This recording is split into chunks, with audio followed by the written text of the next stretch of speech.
Hello dear students. In the previous lecture, we have discussed about the Rutherford model. And in today's lecture, we are taking Bohr's model of the hydrogen atom. So before discussing the Bohr's model, let us discuss the drawbacks of the Rutherford model. What are the drawbacks of the Rutherford model? You can see Rutherford, what he has done, he has given a sun planet analogy. Sun planet analogy मतलब analogy दिया उसने सन और सन planet system के साथ में atom system का. ठीक है, एटॉम किस तरीके से इलेक्ट्रॉन डिस्ट्रीब्यूटेड होते हैं. Electrons in the atoms are moving around the nucleus in the same way as the planets are moving around the sun. But the problem is that the planets are governed by the gravitational forces. Planets are governed by the gravitational forces while the electrons are governed by the electrostatic Coulombian forces. So both the forces are altogether different. What was the second drawback of the Rutherford model? He assumed circular orbits. He assumed circular orbits while the planets have elliptical orbits. All of us know from the Kepler's laws of motion, planets have elliptical orbits. While taking the analogy of sun-planet system, he has taken the orbits to be circular and applied the Newton's law. So third point is that electrons moving in circular orbit have centripetal acceleration. So electrons which are moving in a circular orbit, anything which is moving in a circular orbit will have centripetal acceleration. So if the electron is having acceleration, it must radiate the electromagnetic wave, because according to the electromagnetic waves, any charged body radiates electromagnetic waves when it is in acceleration. So that was one drawback. He could not explain why the radiation is not there. Why the problem arises? If the electron is continuously losing energy by radiation, then it should have spiraled into the nucleus. As shown in this figure, you can see. ये जो electron है, electron का energy जो है radiate करते करते कम हो जाना चाहिए, और अगर इसका एनर्जी कम हो गया तो न्यूक्लियस का अट्रैक्शन फोर्स इलेक्ट्रॉन के टुवर्ड्स बढ़ जाएगा, एंड इलेक्ट्रॉन का जो है पाथ सर्कुलर ना होके ऐसा हेलिकल पाथ बनेगा. Means electron will be drawing closer and closer to the nucleus and ultimately will fall into the nucleus if it radiates the energy continuously, because it is a charged particle in acceleration. तो ये point जो है Rutherford explain नहीं कर पाए. चौथा point क्या है? रदरफोर्ड कैलकुलेशन जो है वो odd combination classical mechanics of electromagnetic theory का है. ऑड कॉम्बिनेशन कैसे कहेंगे इसको? क्योंकि रदरफोर्ड ने अपने इसमें कैलकुलेशन में जो है क्लासिकल मैकेनिक्स, न्यूटोनियन मैकेनिक्स का सहारा लिया, mv² सेंट्रीपिटल एक्सेलरेशन के लिए फॉर्मूला लगाया. ठीक है, और दूसरी तरफ उसने इलेक्ट्रोमैग्नेटिक थ्योरी का हेल्प लिया थोड़ा. ठीक है, force, electrostatic force between the nucleus and the electron, जो फोर्स का फॉर्मूला था वो उसने लिया, और दूसरी तरफ जो है जो उसका क्लासिकल मैकेनिक्स में न्यूटन के फॉर्मूला लगाया, तो एक ऑड कॉम्बिनेशन बन गया विच वाज नॉट परफेक्ट. तो ये रदरफोर्ड साहब आए. रदरफोर्ड साहब का जो मॉडल है कुछ चीज़ों को एक्सप्लेन नहीं कर पाया, तो बोर साहब आए. ठीक है, तो बोर ने जो है अपना मॉडल दिया. तो बोर मॉडल में नील्स बोर ने जो मॉडल दिया उसमें क्या क्या उसके पॉस्टुलेट से वो हम लोग देख लेते हैं. तो पहला पॉस्टुलेट क्या था बच्चों? Bohr's first postulate was that an electron in an atom could revolve in certain stable orbits without the emission of radiant energy. अब उसने पहले धमाका कर दिया बोर ने कि भाई जो है there are existence of some stationary orbits. उसने क्या कहा? कि भाई इलेक्ट्रॉन ऐसे कुछ ऑर्बिट्स में मूव कर सकता है, रिवॉल्व कर सकता है सर्कुलर ऑर्बिट में, जिसमें कि वो एनर्जी रेडिएट ना करे। ठीक है, तो ये तो पहला पोस्टुलेट हो गया बोर का। क्या पोस्टुलेट हो गया? उसने कहा he has given the concept of stationary states. So electron in an atom can revolve around the nucleus in certain specific orbits without radiating energy. उसने कहा कि there are some stationary orbits or the stationary states where the electron can revolve around the nucleus without radiating energy. ठीक है, इनको stable states भी नाम दिया उसने। तो ये तो उसका पहला पोस्टुलेट था।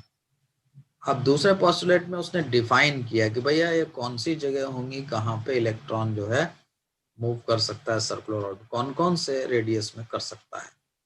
उसने कहा electron can revolve around the nucleus in those orbits only in which its angular momentum is integral multiple of h upon 2 pi. That means अगर किसी इलेक्ट्रॉन का angular momentum integral multiple n is an integer n times h upon 2 पाई होगा, तो उस orbit में electron revolve कर सकता है और वो स्टेशनरी ऑर्बिट होगी और इलेक्ट्रॉन उस वक्त energy radiate, electromagnetic radiation radiate नहीं करेगा। ये इसका दूसरा पोस्टुलेट हुआ। चलो भाई, उसने स्टेशनरी स्टेट्स को डिफाइन कर दिया। फिर उसके बाद स्पेक्ट्रम को डिफाइन करने के लिए उसने तीसरा पोस्टुलेट भी दिया। स्पेक्ट्रम जो मिलता है ना, उसको एक्सप्लेन करने के लिए तीसरा पोस्टुलेट दिया। क्या कहा उसने?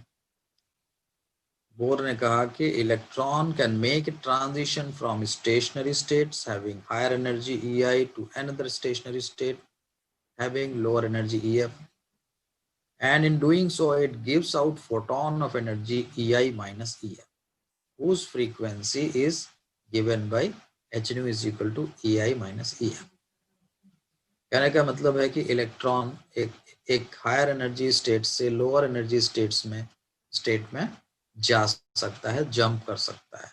ज्यादा एनर्जी वाली स्टेट से कम एनर्जी वाली स्टेट में जाएगा तो क्या होगा? एनर्जी रेडिएट करेगा। वो एनर्जी किस फॉर्म में रेडिएट करेगा? फोटोनिक फॉर्म में रेडिएट करेगा। कितनी होगी एनर्जी? EF होगी।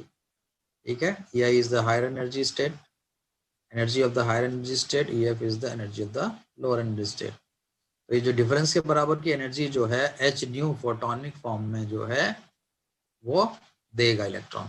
ठीक है, h क्या है? h is a plank constant and new is the frequency of the radiation emitted.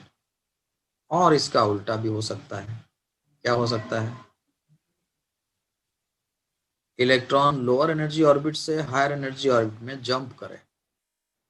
ठीक है, अगर कम एनर्जी लेवल से हायर एनर्जी लेवल में जंप करना है तो एनर्जी देनी पड़ेगी। ठीक है, तो उतना डिफरेंस ऑफ एनर्जी उसको देना पड़ेगा इलेक्ट्रॉन को। वो इलेक्ट्रॉन उसको एनर्जी को एब्जॉर्ब करेगा, हाईली एनर्जेटिक हो जाएगा, तब वो हायर एनर्जी स्टेट में जंप कर पाएगा। ये दोनों चीजें पॉसिबल हैं। हायर से लोअर में एनर्जी से इलेक्ट्रॉन जो है जंप कर सकता है, हायर से लोअर में फॉल हो सकता है, एंड लोअर से हायर में जंप कर सकता है। दोनों चीजें हो सकती है। ठीक है, तो बोर ने अपने 3 पोस्टुलेट से बहुत समझाने का जो कोशिश किया, वो काफी हद तक उसमें वो सक्सेसफुल रहा। तो नील्स बोर ने क्या उसने कोशिश किया, क्या उसका कॉन्सेप्ट था, उसके हिसाब से उसने जो कैलकुलेशन किए। Let us see these calculations now. तो पहली बात तो कैलकुलेट करना था कि इलेक्ट्रॉन अगर Rn रेडियस के ऑर्बिट में चक्कर लगाता है तो उसकी जो है वेलोसिटी क्या होगी, nth ऑर्बिट में उसकी वेलोसिटी क्या होगी और वो रेडियस कौन सी होगी, ये कैलकुलेट करना है। तो देखिए,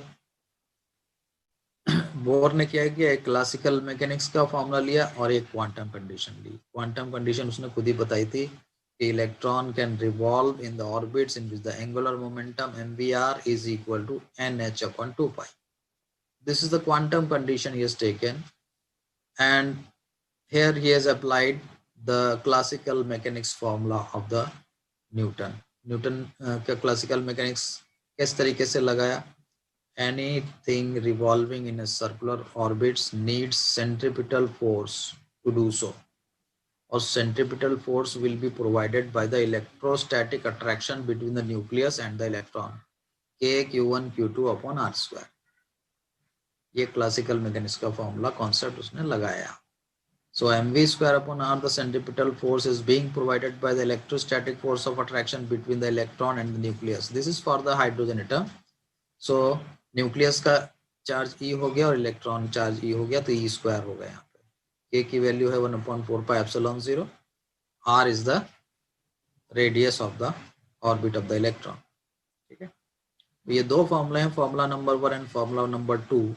Let us divide the formula number 1 by formula number 2. What we get? See, mv square upon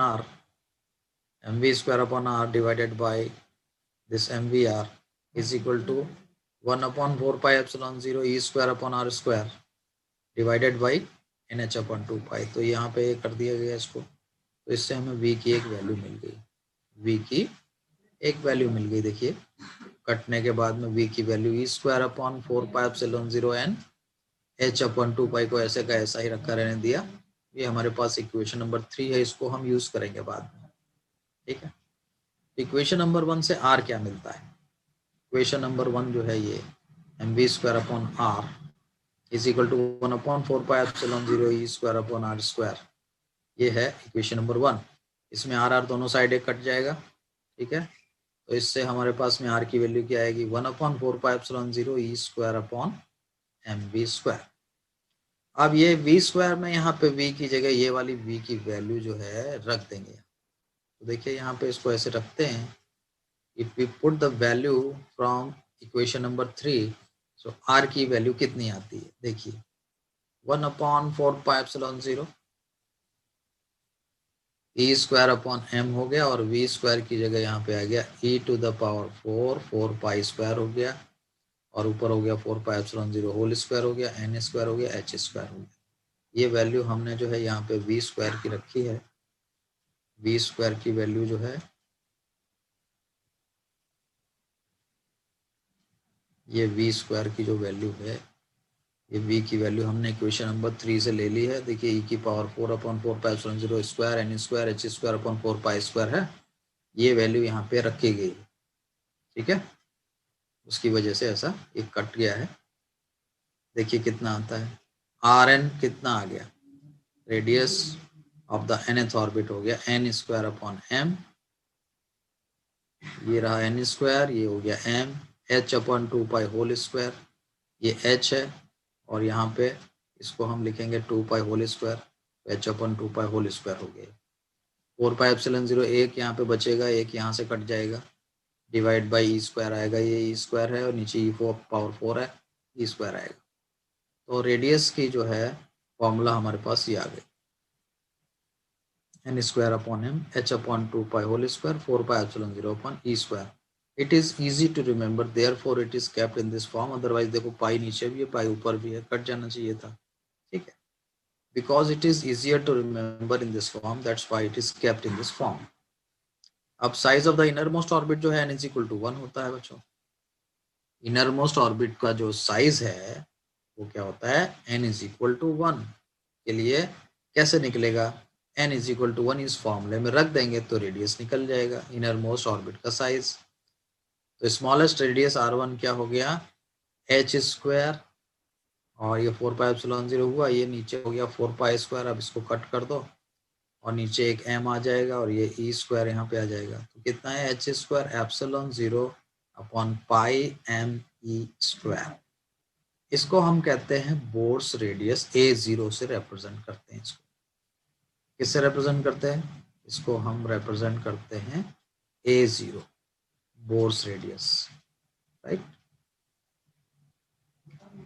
bourse radius की वैल्यू अगर कैलकुलेट की जाए तो कितना आएगा? h की वैल्यू, ये प्लैंक कांस्टेंट की वैल्यू है, इसको मालूम होता है अपने को, वैल्यू रख देंगे. एप्सिलॉन 0 की वैल्यू भी मालूम है, पाई की वैल्यू पता है, मास ऑफ द इलेक्ट्रॉन मालूम है 9.1 into 10 to the power -31.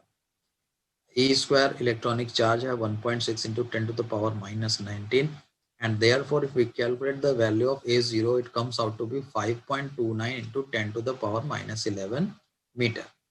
This is the called the Bohr's radius, radius of the smallest orbit. n is equal to 1 के लिए एक एनर्जी लेवल आएगा, n इज इक्वल टू 2 के लिए आएगा, n इज इक्वल टू 3 के लिए आएगा।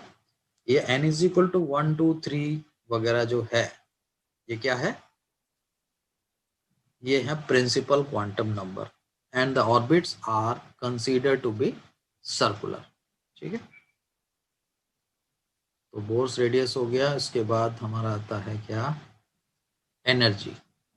How to calculate the energy in the nth orbit, that we will discuss in our next lecture students। आज हमने जो है रेडियस कैलकुलेट किया और बोर्स रेडियस देखा, और हमने देखा कि फॉर्मूला फॉर द वेलोसिटी। ठीक है, तो अगले लेक्चर में हम कैलकुलेशन देखेंगे एनर्जी ऑफ द इलेक्ट्रॉन कितना होता है। ठीक है, till then good bye.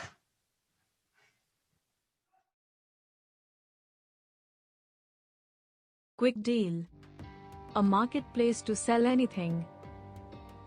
Apparels, shoes and footwears, gadgets and electronics, health and beauty, computer parts and accessories.